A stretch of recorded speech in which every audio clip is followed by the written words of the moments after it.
David Baye here for MuscularDevelopment.com and Iron Mag Labs. We are in Florida for the 2014 IFBB Tampa Pro. Hanging out here with somebody you guys know very well, Victor Martinez.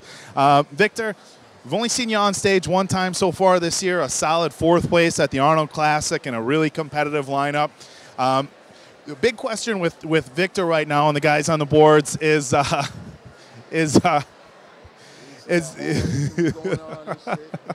you're already actually qualified for the Olympia on points. You've got 9 points. You're sitting pretty good in the point standings.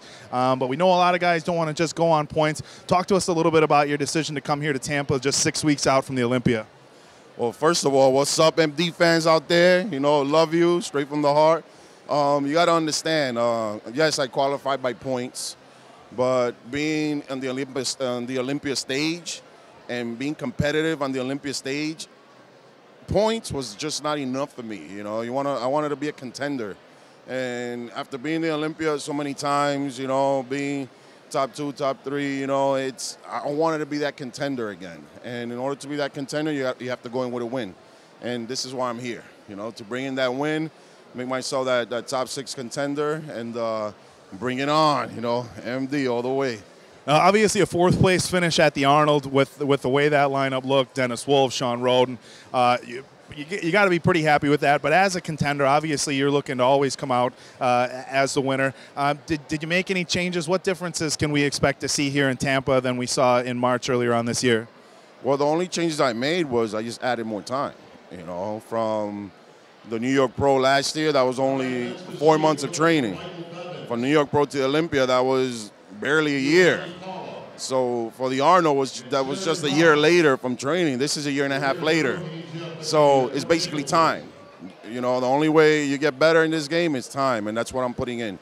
Time, and of course, the work, come on, that comes along with the territory. Yeah, and you've been pretty consistent over the years. I mean, you're not really one of these guys that's up and down, so if you've got a formula figure. Up and down, come on. Well, I mean, but up and down, but you were facing an injury. It wasn't necessarily an up and down just because a matter of inconsistency. Yeah. Obviously had some roadblocks that were a contributing factor. I mean, as far as where you feel where you're at compared to previous versions of Victor, do you, about where we've seen you before? I mean, again, you know, everything's improvements regardless of my injuries, and I brought up my legs some more, you know, and it's always a challenge. Once you get injured, you're never, ever the same. All you can do is make the best and work your best with that injury. Capitalize whatever you can, use all the tools of what you learn over the years, and make it work for you. And that's what I've done. All right, man. Well, you're certainly looking large, and from the pictures that we've seen online, and he's in shape, too. He's definitely in shape. So we're going to let you get going. As you guys can see in the background here, we got tons of fans here in Tampa. A great show put on by Tim Gardner. So the fans are here to meet Victor, and we're going to let him get back to that. So thank you for the interview. For myself and everybody at MuscularDevelopment.com, best of luck Saturday. The men's prejudging for the Open Division is Saturday, the 212, obviously, tomorrow. So make sure you guys check back to MuscularDevelopment.com for all the updates, contest pictures, and everything else you're used to for our contest coverage. So this is David Baye from MuscularDevelopment.com and Iron Mag Labs with Victor Martinez. We are out.